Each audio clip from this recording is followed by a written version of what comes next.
you for all of your support to this party, to this government, and to me personally. It means a huge amount, and I really, really appreciate it. And thank you. It's fantastic to look out and see so many friends and colleagues here. And I want to start with a very sincere and profound thank you for helping us win that general election just over a year ago.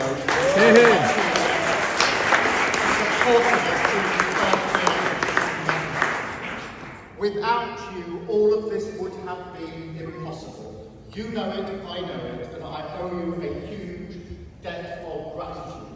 Of course, as Fran has said, we inherited a complete vast. It's now 4.5 million extra appointments. Waiting lists coming down every month through the winter months, the hardest possible time. We said we wouldn't just look proudly back at the creation of the NHS 77 years ago, and we are proud, created by a Labour government. We would make sure that in 20, 30, 40 years, people could point back to the 2024 Labour government and say, that's the government that picked the NHS up, put it back on its feet, and made it fit for the future, so it's still here for the millions of people who need it. And the 10-year plan that we're set out 2 weeks ago is the embodiment of the future health service, so people can look back at this government with the pride that we look back at the Attlee government for the creation of the NHS. And then,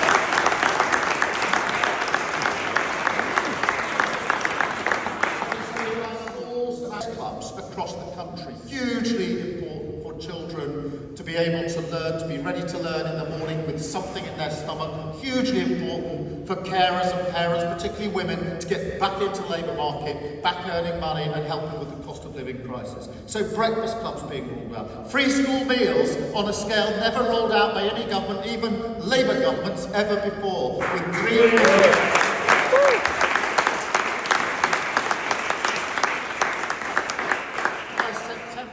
At the early part of this government, because I was not going to walk away.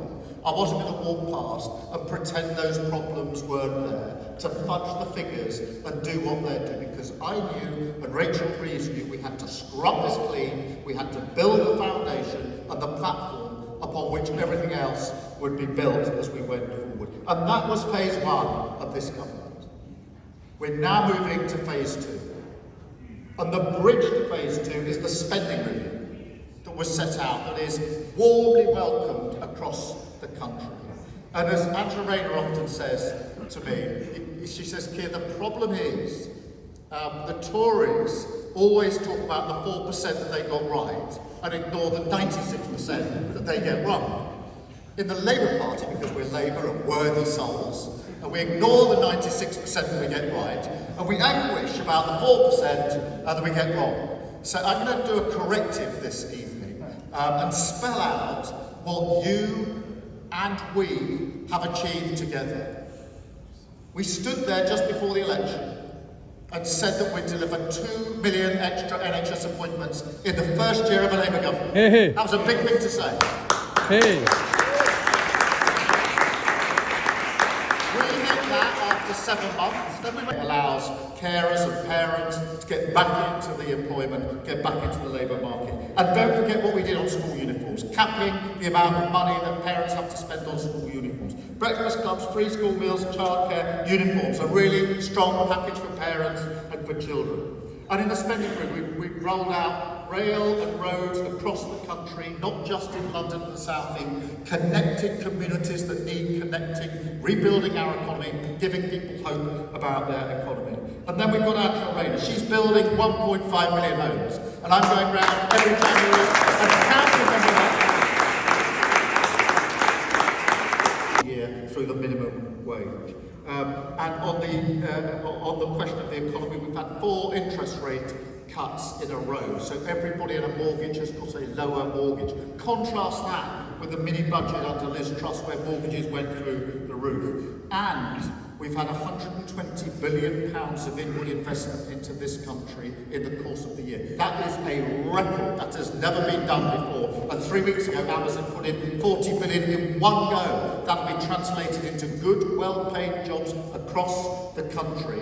And that is being put in by people who have the money to choose which country they're going to invest in and which projects they're going to invest in. And we've invested £39 billion in social and affordable housing. That is the biggest input in social and affordable housing for a generation, and that will yield 60% at social rent. What a difference that will make for all the people that want an affordable roof above their head, a base camp for their opportunity and their aspirations. Then we've got the Employment Rights Bill. We said we'd introduce that within 100 days of a Labour government, and we did it. The biggest upgrade in workers' rights in a generation. But we also took the time to give a pay rise to the 3 million of the lowest paid in our country, who are really struggling. For a very long time.